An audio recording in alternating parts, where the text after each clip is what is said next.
We have come to the next video, and today what are we going to share on? 4 common property myths. Yeah. Not saying myth, but we get these 4 questions a lot. So we're going to share with you what our thoughts are and how we usually respond when such questions come to us. First one being freehold is forever better, right? I mean, freehold definitely is a plus lah. And I think a lot of people would think that freehold it's like a legacy thing. I can leave it for my kids, grandchildren.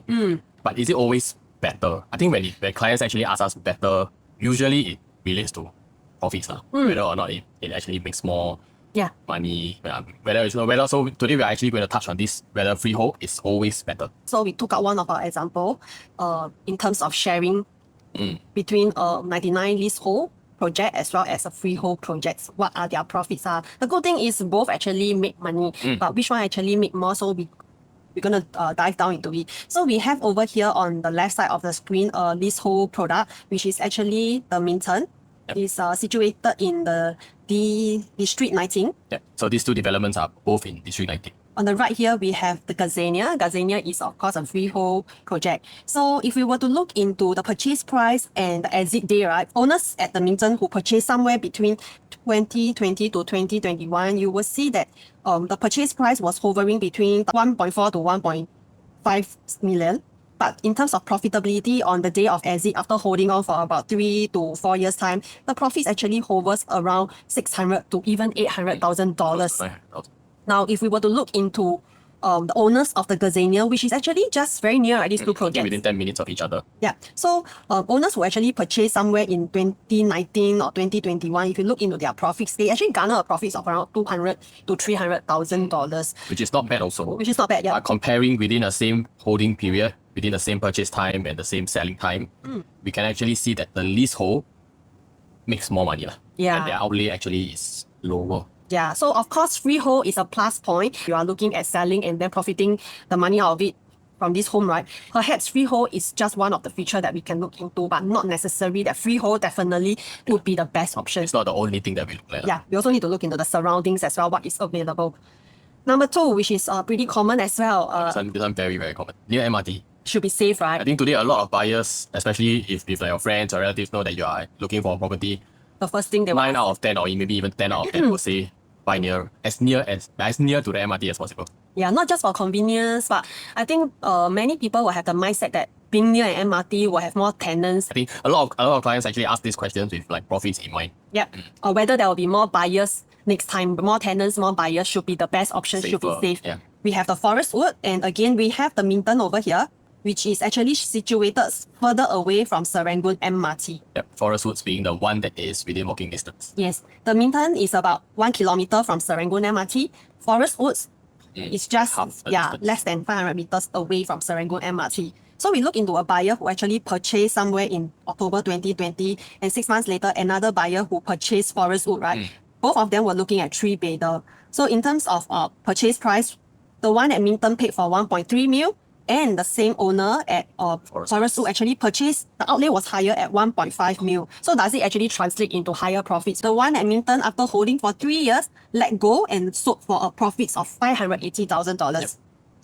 Whereas the one at Forest Woods, similar holding period again, 3 years, the profits we are looking at around 300,000. Yes, so is it safe or not buying near MRT? I mean, it definitely feels like the safer option. If there's a choice, then the MRT effect is something that is very desirable. Yeah. But if we are looking at near MRT means definitely make more money, I think with this example, we can showcase that it may not necessarily be true. This mindset of how buying near MRT sure make a lot of money. Yes, you might make some money, but in terms of whether you are comparing to your surrounding project again, does it make the most out of it? It's a different question altogether again, because we also need to look into your entry price as well, whether you're paying too high a price for being near MRT. So it's not just freehold, it's not just near MRT. The third one we have is younger condo is safer than older ones. So is it true that we should avoid old condos? Yeah. Buy as new as we can? Just now we mentioned about being near MRT. What about this option whereby both projects are near the MRT? So we take into consideration Queens as well as Queens Peak. So Queens Peak is here and Queens is here. As you can see, both are actually very near to Queenstown MRT station. So for context, Queens Peak LP in 2020, which is just 6 years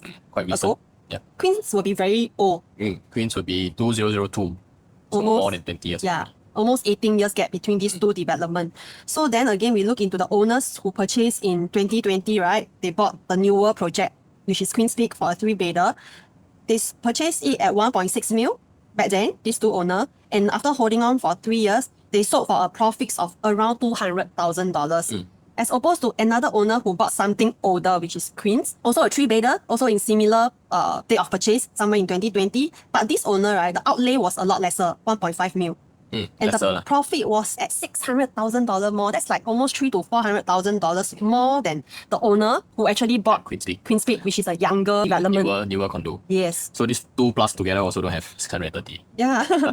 So youngest lease, right, it doesn't guarantee you for a higher profits. And it doesn't mean that today when we select a resale project, for example, we totally don't look at older developments as well, because in this example here, it already shows clearly that there must be something in older development that actually attracts certain group of people as well. How come Queens and Queen's Peak, 18-year-old difference in terms of age, right? How come one outperform so much? So today we can look at Queens and Queen's Peak. Both these layouts, both these units are actually 3-bedder units. I think we can all agree that generally for 3-bedders, it's for own stay.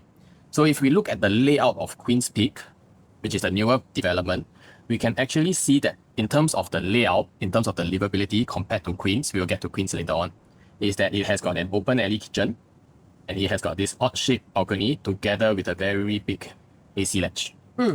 And one of the common bedrooms, in fact both of the common bedrooms, can only fit a single-size bed. Whereas when we compare it to Queens, which is an older development, it has got an enclosed kitchen with a yard, and their bedrooms would comfortably fit a double bed. So layout is actually one of the reasons of why a development can actually outperform the other, despite both being near the MRT. So number 4, we have higher floor level is definitely better than low floor level. So we have over here Commonwealth Tower. There is one at level 39. It has got awesome unblocked view. It actually faces Sentosa. But we have also another owner here in the same stack at level 3, which is on the low floor. But in today's context, right, which usually buyer will go for? I think most people will actually prefer a higher floor. But if we were to look into the profitability, right, the low floor actually make more money. So if we see how things is, right, the purchase price was about 900 for the lower floor, and the higher floor purchase price was at 1.1. In terms of profit, right, when they sold off on similar timeline, one at the lower floor actually made a profit of $300,000 versus the one at higher floor that makes only $100,000.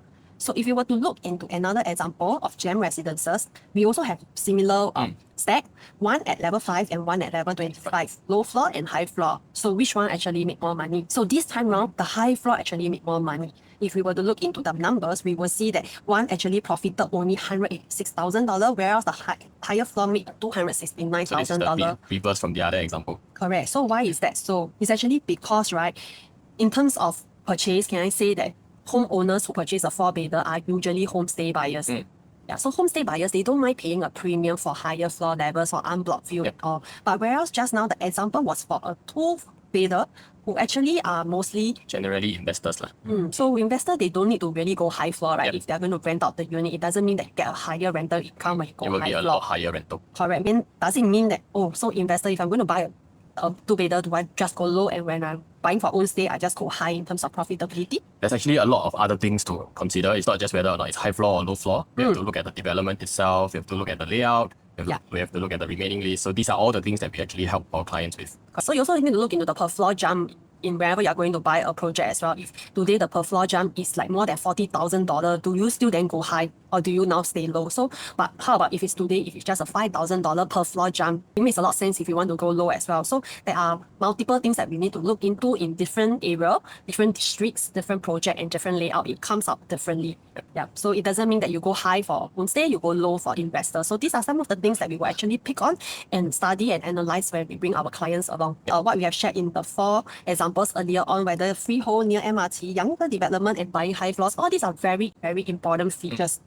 But are they enough? The most important one would actually be to consider who your future buyers are and whether or not that pool of future buyers is actually a very strong pool. Yeah, because chances are your safest bet is on who your future buyers is purchasing the home that you're going into. You need one that has much features as possible, and in terms of which region, which are your target audience that you are going into today, before we can properly decide whether you are entering safely or not. So we have come to the end of the video. We'll see you in our next one.